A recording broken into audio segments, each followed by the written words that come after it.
The living organisms of the soil are intimately associated with moisture and organic matter. In the absence of either moisture or organic matter, the organisms cannot function and soon become inactive.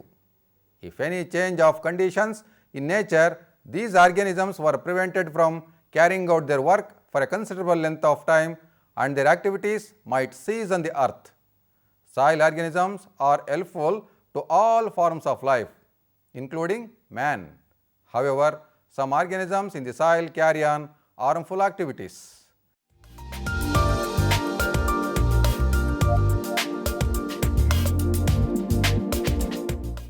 The macroorganisms are those which may normally be distinguished with the unaided eye. Some of these are large and others barely come within the range of ordinary human vision. Both animals and plants are found in this group. Animals. Among the animals, some of them are involved in the improvement of soils. Examples: rodents, worms, slugs, insects, millipedes, centipedes, snails, etc. Rodents. This group includes prairie dog, woodchuck or groundhog, ground squirrel, chipmunk, mouse and others. Its significance lies partly in the grinding and mixing done by these animals in making their burrows. In addition, they carry organic matter into their burrows as a supply of food and for nesting purposes. This eventually becomes a part of the organic matter of the soil. Although the work of the rodents is of real consequence, that of the worms and insects is of even greater importance. Worms. In temperate climate, the earthworms may be regarded as the most important member of this group from the standpoint of the quantity of work done. It is favored by a heavy moist soil that is well supplied with organic matter and calcium. It does not thrive in coarse soils or in those heavier ones that are poorly supplied with organic matter. The earthworms likes soil that is reasonably well drained. It must not be waterlogged for a long time, nor must it become too dry for them. The worm goes down into somewhat moistened subsoil where it remains in conditions of reduced activity until rains again. Supply the topsoil with the necessary moisture. Then it comes back into the surface soil to resume its normal activities. Organic matter is the principal food for the earthworms. It may be fresh or decomposed organic material. When it is decomposed, much soil and its organic matter are taken into the digestive tract by the earthworm. There, in the process of obtaining nutrients from it, the organic matter is further broken down chemically and mechanically. At the same time, not only the soil particles are reduced somewhat by rubbing mechanically against each other, but the digestive juices and products of digestion act upon the soil and thus probably render the mineral plant nutrients more readily available to crops. In this whole process, an enormous total quantity of soil material passes through the digestive system of all the earthworms in the topsoil. This modified soil material is ejected as the familiar worm casts that may often be observed on the surface of moist, heavy soils, particularly in the morning after rains on soils that are relatively well supplied organic matter and lime. Russell quotes Darwin to the effect that earthworms bring to the surface the equivalent of 1/5 inch of soil a year. This would mean that once in 35 years, the earthworm brings 7 inches of soil to the surface from below and deposits it on the surface.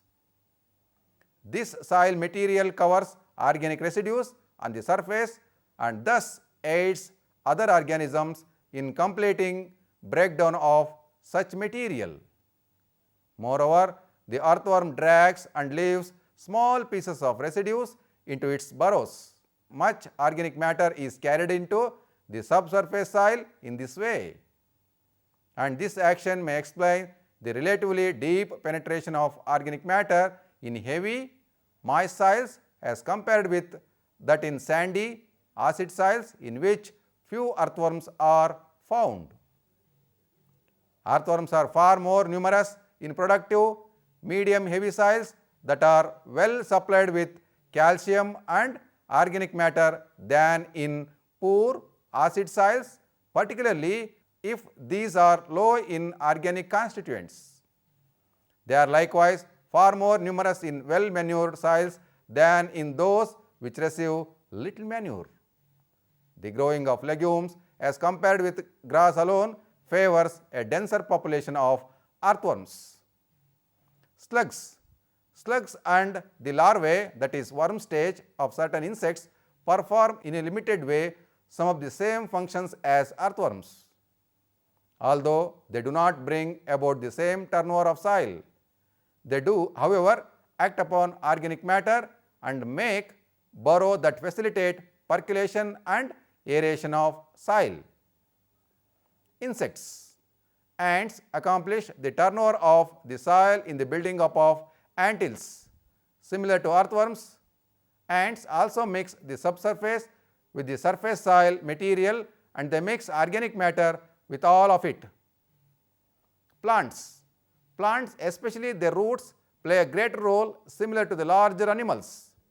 The organic matter is particularly distributed in the subsurface and upper subsoil strata. The larger fungi such as mushrooms and lichens make their contribution as well.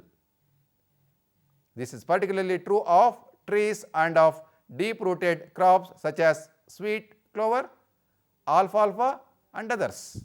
Although more or less occupied by the decayed organic matter, these fresh materials facilitate both drainage and aeration in much the same way as do the burrows of earthworms.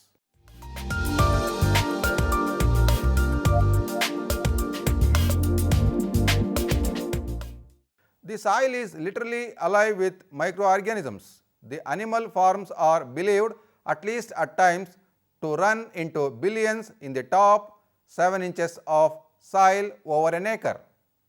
The plant forms run into extremely large numbers, having been estimated to be as high in some cases as 1 into 10 to the power of 9 billion to more than twice that number in 2 million pounds of topsoil.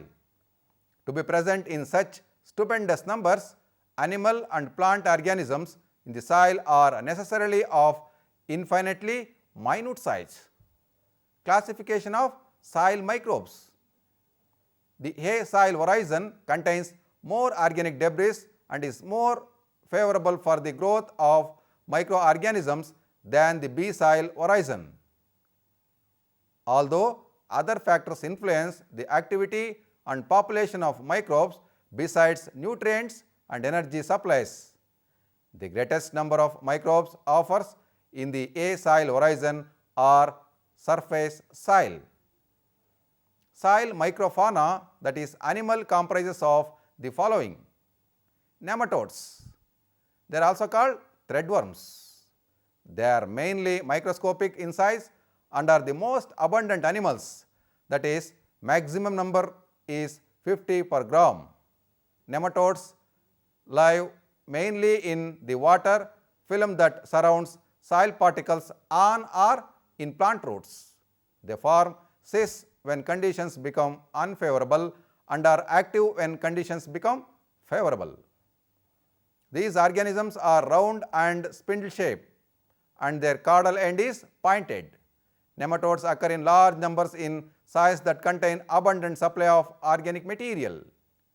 They have been divided into 3 groups on the basis of their food requirement. Nematodes that live on decaying organic matter.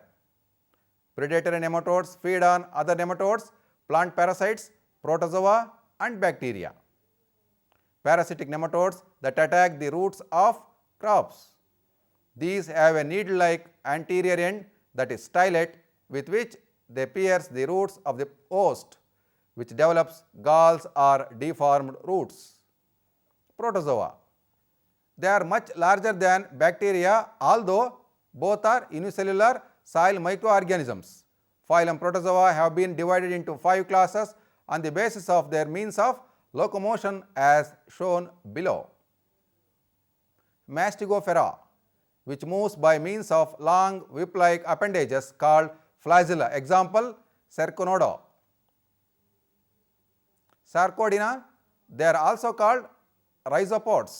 Actually, they consist of a naked mass of protoplasm which moves by pseudopodia. Example, Euglipus. Ciliate, they bear hairs on their body which help them to move. Example, Colpoda. Protozoa exist when the environment is unfavorable. A majority of them depend upon organic matter either as sporozoic feeders, obtaining their nutrition from soluble organic and inorganic substances, or by a holozoic nutrition characterized by direct feeding upon microbial cells. Although they are the most varied and numerous because more than 250 species have been identified. Their function in soil is still not fully known, except that they serve to regulate the bacterial population.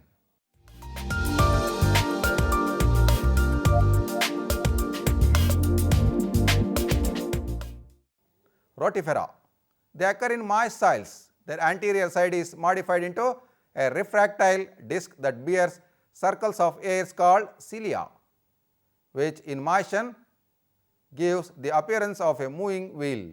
These hairs sweep floating food materials into the animal. The posterior end of a rotifer can attach itself to a convenient object. Microflora includes algae, fungi, actinomycetes and bacteria. Physiologically, they may be heterotrophic or autotrophic in nutrition. Algae.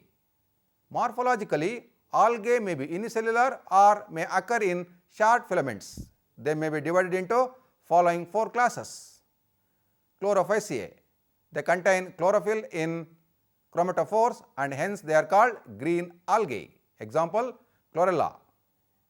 Cyanophaceae or Maxophaceae. Chlorophyll is uniformly distributed in the cytoplasm of this class, which also contains a blue pigment called phenocyanin in addition to chlorophyll.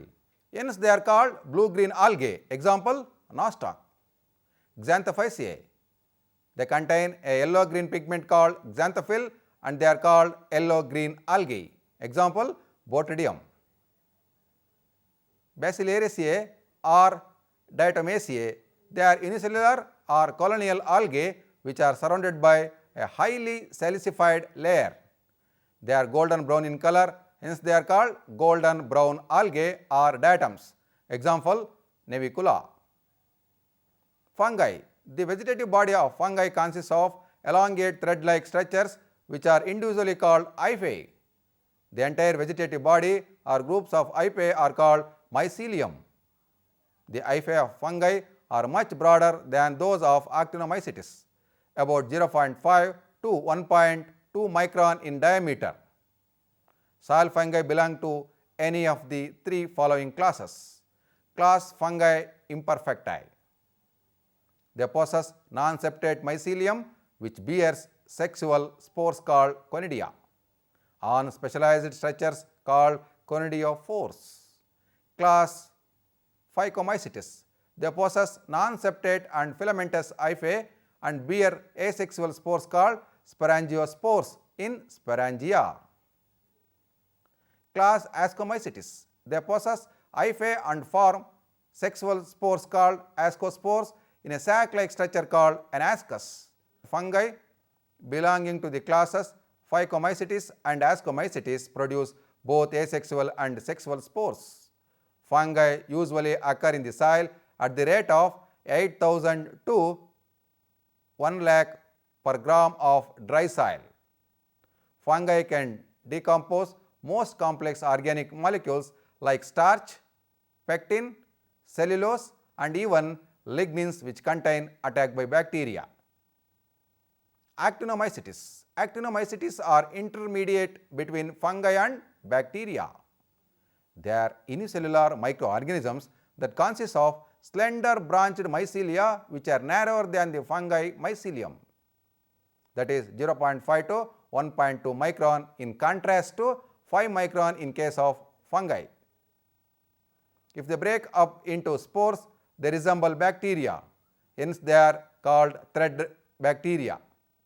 In addition to proliferation by vegetative means, certain ascomycetes produce asexual spores called conidia. They develop in moist, well aerated soil at a pH of 6.0 to 7.5. Very few of them occur below pH 5. Actinomycetes decompose organic matter and attack even the resistant compounds. Usually they occur at 0.1 to 0.6 million per gram of dry soil.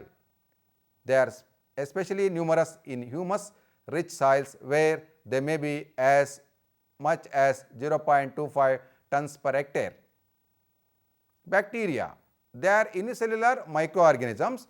Larger ones seldom exceed 4 to 5 micron, and similar bacteria and smaller bacteria are the size of clay particles, that is less than 2 micron. A rod-shaped bacterium is called bacillus, plural bacilli. A spherical-shaped bacterium is called coccus, plural cocci. And a spiral-shaped bacterium is called spirillum, plural spirilla. Bacteria occur in soil at the rate of 0.1 to 20 million per gram of soil. Some produce spores which allow them to survive during unfavorable conditions. They occur in the greatest number near the surface of the land where favorable conditions occur most of the time. Most of the soil bacteria are heterotrophic, that is, they obtain their carbon and energy from organic matter. A few of them may get their energy from sunlight when they are called photoheterotrophic bacteria. Some bacteria are autotrophic and obtain their carbon from carbon dioxide and energy from sunlight when they are called photoautotrophic bacteria, or from oxidation of inorganic compounds which they are called chemoautotrophic bacteria. Bacteria are the most important group of soil organisms, microorganisms. They are responsible for basic enzymatic transformation like nitrification, nitrogen fixation and sulfur oxidation. Aerobic bacteria can use only oxygen gas. Anaerobic bacteria can only use oxygen in the combined form. They grow best at 50 to 75% of the maximum water holding capacity of soils between 20 to 40 degrees Celsius and at a pH of 6.0 to 8.0. Most of them require abundant calcium. Mycorrhizae. The symbiotic association between the roots of some plants and some fungi is called mycorrhizae. The fungus is highly habitat limited and is usually found in the immediate vicinity within the roots. The fungal hyphae on the exterior of roots usually serve as an extension of roots and store large amounts of carbohydrates. Roots supply carbohydrates to the fungi which absorb nutrients from the soil and supply them to the crop. The mycorrhizae are two kinds. One, ectomycorrhizae, and two, endomycorrhizae. In ectomycorrhizae, the fungus forms a mantle around the exterior of the roots, a network composed of a mass of hyphae entering the intercellular spaces, while in the latter case it penetrates the root cells. Endotrophic mycorrhizae are quite common among Ericaceae and Orchidaceae, as well as in fruit trees, especially citrus, coffee, rubber and various legumes. Coils of hyphae or branched hyphal structures formed within the root cells are called arbuscles. The fungus benefits the host in the following way. The effective root surface is increased, hence absorption of nutrients, especially phosphorus, by the roots increases. The rootlets function for a long time. The capacity of the host plant tolerates to host increases. soil nutrients become more easily available. The host plant becomes more disease resistant. This last benefit occurs only in the case of ectomycorrhizae. Mycorrhizae develop well in soils with low in phosphorus and nitrogen. They are most vigorous on roots which have a large reserve of available carbohydrates. Lichens. Symbiotic association between some algae and fungi are called lichens. The algae benefits in part because the fungal hyphae envelop it and protect it from environmental stresses, while the fungus gains by absorption of carbohydrates that have been photosynthesized by the algae. If blue-green algae are part of the lichens, the fungus additionally gains nitrogen because the blue-green algae fix atmospheric nitrogen. Lichens release compounds that cause weathering of rocks.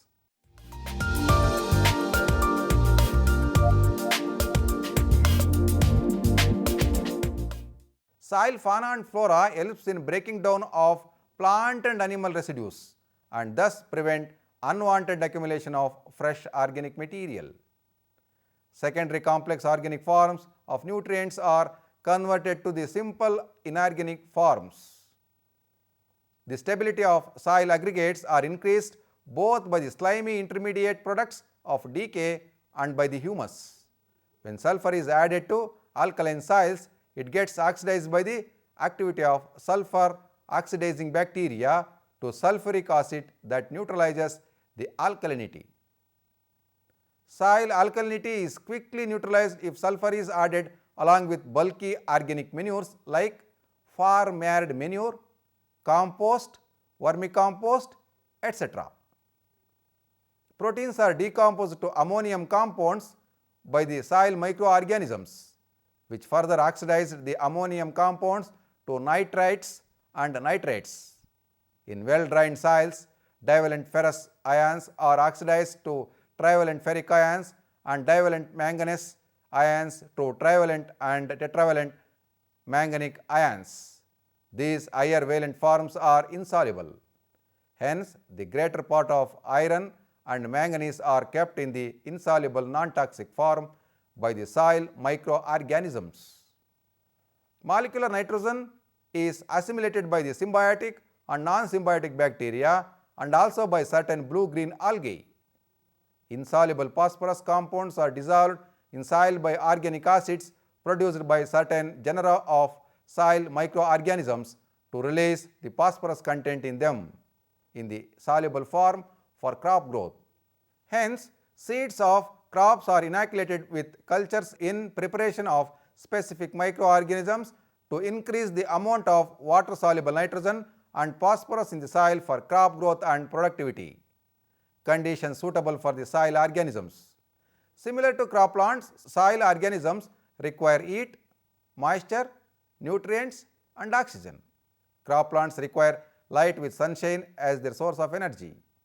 Besides the algae that have chlorophyll, soil organisms must have a source of energy in the soil. Except for the autotrophic group, the source of energy is organic matter. Fortunately, the conditions that favor the growth of crop are also suitable for the soil organisms.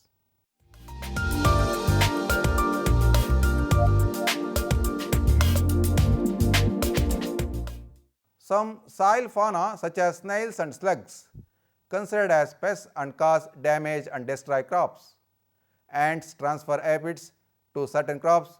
Some crop roots are infested with nematodes which adversely affect the growth of these crops.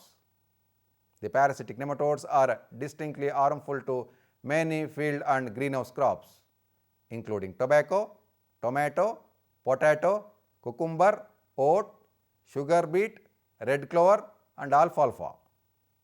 Bacteria, fungi and actinomycetes cause plant diseases.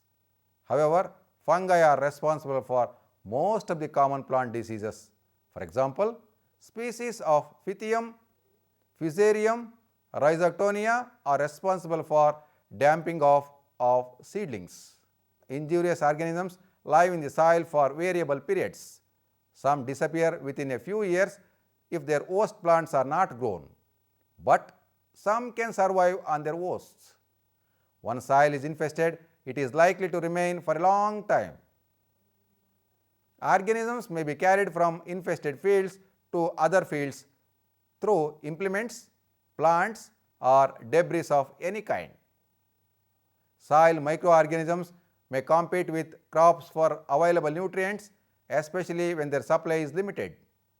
Microorganisms assimilate appreciable amounts of nitrogen, phosphorus, potassium, and calcium, and growth of crops would suffer due to their non-availability. Competition for trace elements may be even more serious. Soil microorganisms first utilize the soil nutrients and crops survive on the remaining soluble nutrients. If the drainage of the soil is improper, the aerobic microorganisms may deplete the limited oxygen supply in the soil. This may adversely affect growth in two ways. The minimum amount of oxygen necessary for respiration of the root would not be available. Crops need respiratory energy for absorbing nutrients from the soil. Nitrates and sulfates would be reduced to nitrous and nitric oxide and nitrogen gas and hydrogen sulfide, respectively, and lost to the atmosphere. The reduced forms of iron and manganese are excessively soluble and become toxic for crop growth. Thus, microorganisms can induce the deficiencies of some nutrients as well as toxicity of some others. The study indicated that both macro and microorganisms had a profound influence on improving the physical, chemical, and biological properties of soil. In this regard, soil has to be supplied with organic manures like farmyard manure, compost, etc. to improve the fertility status of soils for better crop production.